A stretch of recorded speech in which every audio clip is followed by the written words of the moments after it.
सभी को मेरा नमस्कार। इतने बारिश के मौसम में मुझे पता भी नहीं था मीटिंग हो पाएगी कि नहीं हो पाएगी, पर धूप भी निकल गई, सारे लोग आ भी गए और अपनी मीटिंग भी चालू हो गई। आप सभी को इतना धन्यवाद कि इतने प्यार से आप लोगों ने मुझे माला पहना कर स्वागत किया। और मेरी समझ से शायद पहली बार होगा कि छोटे बच्चों ने गाना सुनाकर मेरा स्वागत किया होगा। मुझे बहुत अच्छा लगा, बहुत धन्यवाद। अक्सर ऐसा होता है कि मैंने देखा है कि हम लोग अपनी बात करके फिर चले जाते हैं, तो आपकी बात सुनने का मौका कभी कभी नहीं मिलता। तो मैं चाहती हूँ थोड़ा उल्टा कर लेते हैं। आज पहले आप लोग, अगर कोई आपकी बात हो, आपकी समस्या हो, तो वो आप पहले बताएं, उसके बाद हम बोलेंगे। कुछ भी कहना हो, अच्छा हो, बुरा हो, कुछ भी हो। किसी भी किसान भाई को कुछ भी कहना है, पहले आपको बता चुके हैं। दो मालिकों का मिलन है, इसमें एक मालिक चूक न जाए, पहले ये बताए थे, आप लोगों को सचेत किए थे। तो आप लोगों को कोई बात कहनी है मैम साहब से, तो आप बिल्कुल निसंकोच कहेंगे। तोड़ देते 7 बीघा जहाँ भी अपने आपको प्लाट दिखाया, वो पूरा करना उन्होंने न कर दिया था, तोड़ दिया था। और आपके मिल से बहुत प्रयास किया, पर पर्ची नहीं मिल पाने के कारण हमने पड़ोस के मिल, आपके जो बजाज की मिल है, उसमें ना चाहते हुए भी दिया।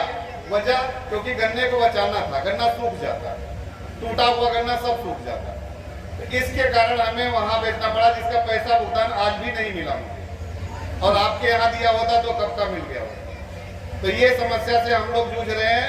हम ये रिक्वेस्ट करते हैं कि बाकी का तो मैं नहीं कहता, लेकिन जितना गन्ना क्षेत्र है अपने जंगल क्षेत्र के गन्ने, इनकी सुध जरूर ली जाए सीजन पे टाइमली। बाकी तो धन्यवाद है। छोटी सी शिकायत है कि ये जाम की बहुत बड़ी समस्या है। ये कहीं ना कहीं मैनेजिंग डायरेक्टर की कमी है कि कभी बहुत ज्यादा जाम लग जाता है, कभी मिल खाली चलती रहती है। सबसे बड़ी समस्या ये है कि हम लोग जाते हैं 24 घंटे जाम में रोड पे फंसे रहते हैं। तो सबसे बड़ी समस्या ये है, कांटे पर देखते हैं, कांटे पर बहुत ज्यादा जाम लगा रहता है, तो इसमें किसान परेशान होता रहता है। तो आपसे यही निवेदन है कि थोड़ा सा इसको मैनेजमेंट को सुधारा जाए। स्पीड में गाड़ी मेन रोड से नीचे एंट्री करता है, अगर स्पीड में हो गई किसी तरह से तो गाड़ी पलटने का संभावना ज़्यादा रहता है। यार्ड में पत्थर बड़े बड़े उखड़े पकड़े रहते हैं। ट्राली जब गन्ना लाद के जाती है 80 कुंटल 70 कुंटल, ट्रैक्टर मुँह उठा के भटकता है। और एक समस्या और है, पानी पीने की व्यवस्था वहाँ कराइए। एक तो मेन गेट पे और एक जहाँ कांटा कवर होती है वहाँ पर हो सके तो आरो का व्यवस्था कराइए, यही आपसे निवेदन है कि जो महाराज जी ने बोला है इसके विशेष ध्यान दिया जाए। पर्चियों की समस्या होती है और ये कमी स्टाफ में होती है।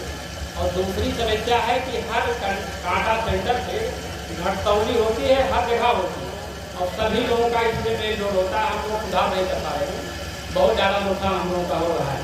इससे कांटा 2 दिन बंद करवा दिया, लेकिन घटतौली नहीं बंद हो रही। ये बहुत बड़ी समस्या है। और बताइए मैडम साहब मई पर गंगा बेचम है, कहाँ परेशानी भय है कि पर्ची जाओ तो वहाँ सिखाई सर या कोना पर्ची मिला न कुछ। मई घर गंगा दुकान है, न खिले वाले मिले न क्यों मिले। अपना परेशानी पर्ची के बारे में गन्ना के उत्पाद बतावत है कि गन्ना का उत्पाद हो, लेकिन गन्ना जो उत्पाद करे तो फूक दे जल जाए बेचे जाओ तो दफ्तर में क्यों सुनैया नहीं कुछ साधु हैं। वैसे पाठ सिखाया जाता है, कागज जल लेके कसम खाई। हाँ, जल लेके कसम खाते पर्ची के बारे में। ये पर्ची नहीं महिमा गन्ना खिलाए है, अपना परेशानी भाई 200 कुंटल गन्ना वही गन्ना आज फेंकन जटवाली जागरूक से कहा। शौचालय, पीने का पानी, बैठने की जगह और अगर कोई रास्ते के बीच में पत्थर हो तो वो निकालने की, लेकिन आपकी जिम्मेदारी लाइन इधर उधर नहीं करनी है। ठीक, अगर बीच में पत्थर लगा हो और आप लाइन बांध के जाएंगे तो चाहिए, यार्ड में जो भी सुविधाएं चाहिए, ये जो आपने कही बिल्कुल सही है। अगर आपको इतनी देर तक रुकना पड़ेगा तो ये टाइप की सुविधाएं जरूर होनी चाहिए। मैं वापस जाके बात भी करती हूँ, अगर कोई कैंटीन वैंटीन की सुविधा हो सकती है तो वो भी करवाएंगे। देखिए हमारी तरफ से जो भी हो सके उसमें हम लोग बिल्कुल पीछे नहीं हटेंगे। आपने ये बातें बताई उसके लिए बहुत धन्यवाद। दूसरी बात है कि अगर हम लोग बात करें आवारा पशुओं की, ये हमारे चीनी मिल में सिर्फ मनकापुर चीनी मिल की समस्या नहीं है। हर जगह से जहां मैं जा रही हूँ सारे लोग मुझे ये बात के लिए बता रहे हैं, पर शायद थोड़ी सी समझने में फर्क हो। हमारी जो सोलर की झटका मशीन हम दे रहे हैं, हम उसमें 5,000 रुपए की सब्सिडी दे रहे हैं। सब्सिडी क्या होती है, अनुदान क्या होता है? ऐसा थोड़ी है कि जिसने मशीन बनाई हो वो कम पैसे ले रहा है, ऐसा नहीं है ना। आपके तरफ से हम उसमें पैसे दे रहे हैं।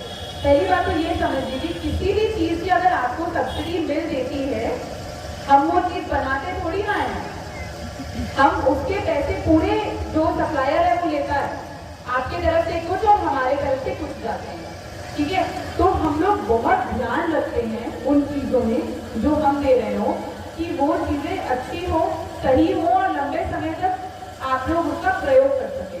तो एक पक्की बात है कि ये बिल्कुल कभी भी बैन नहीं होगी, तो इसको लेकर आपको सोचने की जरूरत है। शायद वोल्टेज की समझ में आपके फर्क है, क्योंकि इससे अगर कोई छू भी ले इसको, उसे चोट नहीं पहुंचेगी, वो झटके घर का, उसको डराने घर का उसमें रहता है वोल्टेज, तो इससे कोई मरेगा नहीं, ना कि उसे अस्पताल पहुंचने जैसी कोई चोट लग सकती है, ठीक है। ये डराने के लिए है और ये मैंने खुद टेस्ट किया है छूकर, ठीक है, कि किसी बच्चे को चोट ना लग जाए। कोई अगर साड़ी वाड़ी पहने हो वो उसके लग जाए तो चोट नहीं लगना चाहिए। और पशु चाहे जैसा भी हो उसे हम मारना नहीं चाहते हैं, ठीक है। तो वो एक जीव है, अब मेरा हक नहीं उस पर, तो हमने खुद छूकर उसको टेस्ट किया है कि इसकी चोट नहीं लगती है, तो इससे आप निश्चिंत रहें। सबसे अच्छा सोल्यूशन आज के दिन पे यही है। जो भगवान ने जाल की आप बात कर रहे हैं ना, वो हम अनुदान पर नहीं दे रहे थे, वो सिर्फ हम लोग मंगा के उपलब्ध करवा रहे थे। अब ऐसा है कि उपलब्धता आपके यहाँ भी हो चुकी, तो हमने काम बंद कर दिया वो, तो उपलब्धता करवा रहे थे, उससे अनुदान नहीं था, क्योंकि बहुत महंगा है। देखिए फैसिलिटी हमारे पास पैसे अनलिमिटेड तो है नहीं, अगर हम किसी चीज़ पे डालेंगे तो दूसरी चीज़ से कटेगी। आप एक बात समझिए, अगर हमने यहाँ बजट डाला तो किसी दूसरी अच्छी चीज़ से वो कट जाएगी, जैसे कि पावर टिलर जो आपको दे रहे हैं, या फिर हम जहाँ पर इरिगेशन, जहाँ पर सिंचाई की फैसिलिटी नहीं है, हम वहाँ पर जो पंप काट पा रहे हैं या सबमर्सिबल या बोरिंग करवा रहे हैं, जैसे हमारी तुलसीपुर एक मिल है, वहाँ पे सिंचाई की व्यवस्था ही नहीं है, पानी भी बहुत नीचे जाकर गिरता है, तो फिर उनका बजट कटेगा। आप एक बात सोचिए, जरूरत के अनुसार हमें काम करना पड़ता है।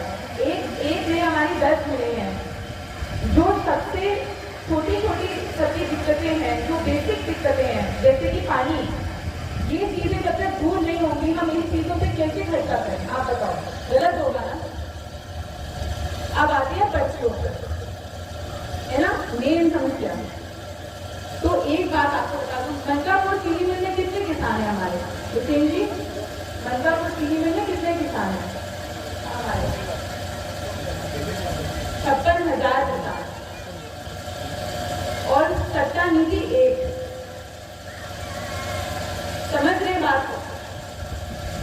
56,000 किसान आप, हमारे बाकी सारे चीनी मिलों को मिलाकर 6.5 लाख, 5.5 लाख से 6 लाख तक किसान, और पूरे उत्तर प्रदेश में तो मुझे पता ही नहीं कितने किसान हैं, पर उसके सट्टा नीति चल रही है एक। और आप शायद जानते होंगे, पर फिर भी मैं दोहरा देती हूँ, पर्चियों का जो सिस्टम है वो अब हमारे हाथों में नहीं है। हम सिर्फ क्या करते हैं, हमें अगर 8,000 क्विंटल गन्ना दिन में पेरना है तो हम उसका इंडेंट देते हैं और पर्चियाँ उस सिस्टम के मुताबिक सबको बटती है और फिर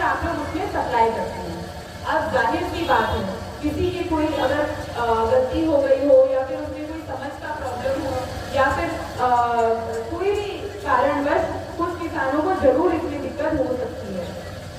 2-3 कारण हो सकते हैं इसके। सबसे पहला कारण तो माता जी मैं आपका कोशिश करती हूँ, ठीक है, तो ठीक है कि शायद ऐसा हो कि आप लोगों को पता है कि जब सर्वे हो रहा है, अगर आपके पास 1 एकड़ जमीन पे गन्ना है पर आपकी गाटा संख्या वाइज ओनरशिप आधे एकड़ की है, तो चाहे आपके पास 1 एकड़ गन्ना क्यों ना हो, वो जो सिस्टम है वो उसको आधे एकड़ पे जाके काट देगा। ये बात जानते हैं आप? ये गवर्नमेंट का सिस्टम है, ये कानून है। हम इसके ऊपर नहीं है। कोई भी इंसान, आप एक बात बताओ, कानून के ऊपर हो सकता है क्या? और हम उससे विपरीत भी नहीं जा सकते हैं, है ना? तो अगर ये मुझे जो कुछ प्रॉब्लम पता चली, मैं अपने अनुमान से बता रहे, उसके बाद एक जन की प्रॉब्लम तो मुझे नहीं पता, पर अगर जैसे माता जी जैसे किसी को ज्यादा प्रॉब्लम हो रही है और वो समझ नहीं पा रहे हैं, तो हमारे लोग कोशिश जरूर करेंगे, जितने लोग हो एक करके अपनी मदद। तो अगर हमें पेड़ी में 30%, उससे 30-35%, 15-23 गन्ना मिलने लगा, तो हम मिल 1 नवंबर से चलाएंगे। अच्छा होगा ना? आधी पर्ची की समस्या वहीं खत्म, है कि नहीं?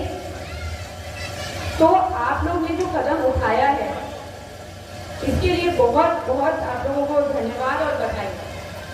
और 15-23 की क्षमता ऐसी भी है कि आप उसकी 2-3 पेड़ी आराम से रख सकते हैं, तो जल्दी जल्दी पेड़ी में आ जाएगा। तो इस साल तो नहीं, पर अगर मौका मिला तो अगले साल शायद मिल 1 नंबर को भी चले। सारे काम आसान। अच्छा, और भी एक चीज, आप लोग गेहूं लगाने के चक्कर में जो गन्ना जल्दी करना चाहते हैं, उससे आप लोगों को पता है कि कुछ ना कुछ 31 दिसंबर और 31 जनवरी के बीच में गन्ने में बढ़वार होती होगी, पैदावार बढ़ती होगी ना? किसान तो आप है, तो आप बताओ बीघे में कितना बढ़ता होगा गन्ने में? अगर 1 महीने ज्यादा छोड़ दिया आपने उसको, उस समय कोई भी बता दो। हाँ, 1 बीघे में कितना क्विंटल? 10% आपने ज्यादा कह दिया मुझे लग रहा है, पर ठीक है, चलिए अगर 10% माने तो अगर आप लोग कितना यहाँ पे कितना क्विंटल का 1 बीघा पड़ता है? 80, 70, 50 कितना? तो बेसिकली कम से कम अगर देखा जाए तो 5 क्विंटल तो बढ़ जाएंगे बीघे के हिसाब से। अगर 50 क्विंटल भी आप काटते हैं तब भी सही। 5 क्विंटल की कीमत कितनी होती है? 17.5। आपने 1 महीना जल्दी गन्ना काटने के चक्कर में 1750 रुपए दिए और गंगा जी में बहा दिए, और फिर आपने लगाई गेहूं। गेहूं से कितने पैसे बचते बताओ? 2 कुंटल तो पैदा होगा, 1 की पूंजी आधे कुंटल बचना, केवल 1000 बचेगा। 1000 रुपए बचते हैं, वो भी 3 महीने खेत को अटका के रखने के बाद। कहाँ से? अरे तो कहाँ का इंसाफ है? हमारा गन्ना आपको कब लेके जाएगा? और उसके साथ ना इंसाफ, वो गेहूं कुछ नहीं लेके जाएगा। नहीं भाई, गेहूं खरीद तो है, गेहूं मार्केट से मिल जाएगा ना, और जो खेत खाली हो उसमें लगा लो। किसने रोक रखा है? हर एक खेत खाली हो जाए, हर एक खेत में हम गेहूं बोए, ये तो नेसेसरी नहीं है ना। आधी तो खाली हो ही जाती होगी, आधे में लगा लो, खाली खेत। उसके बाद आप कोई दूसरी फसल ले सकते हैं उसमें, या तो आपने उसको खाली में छोड़ दिया ना, उसकी उर्वरक शक्ति बढ़ेगी, कम नहीं होगी, उसके बाद आप लगा लो गन्ना फिर से। अपने हिसाब से करिए या फिर कुछ और लगाइएगा, जो आपको करना आप करो, ठीक है? पर आपको समझना पड़ेगा कि आप 1750 रुपए जो आपके श्योर पॉकेट में आने वाले हैं, उसको आप कर देते हैं खत्म, ठीक है? तो पर्ची में एक तो ये चीज है, पर्ची ये है सिस्टम को कैसे अपने जकड़ में लेना। कोटा खराब हो गया और गन्ना उत्सव उससे ज्यादा हो, मैं झूठ नहीं बोलूंगी, उसको 1 साल दिक्कत जरूर हो, पर आपको 1 साल अगर आपने दिक्कत उठाकर पूरा गन्ना अपने पर्ची से ही आपूर्ति किया तो अगले साल से आपको बहुत आराम हो जाएगा। माता जी की समस्या, लेकिन मैं चाहती हूँ कि जितेंद्र साहब आप उनसे 1 to 1 करके करें, क्योंकि शायद काफी गलतियां होंगी उनके सत्य में, मुझे तो यही समझ में आ रहा है। नहीं तो आज के डेट पर हमारी सारी फैक्ट्रियां में शायद कभी नहीं मुझे सुनने को मिला यूपी में हमसे तेज पेमेंट कभी कोई नहीं करेगा मेरे जितेंद्र जी, आपके पैसे सबसे पहले आएंगे। दूसरा वाला, आपका एक गन्ना पेड़ के ही चीनी मिल बंद होगी, पर अपना सच्चा वट्टा सब सुधार लीजिए, क्योंकि बड़ी मुश्किल होती है बाद में, नहीं तो फिर फ्री हो तब करना पड़े, फिर उसकी कितनी देर रुकनी पड़ती है। ठीक है, जहाँ तक हो सके कागज पत्र ठीक कर लीजिए। अगर आपकी उपज ज्यादा हो तो उपज बढ़ोतरी की रिसीट आप 30 नवंबर तक कटवा सकते हैं।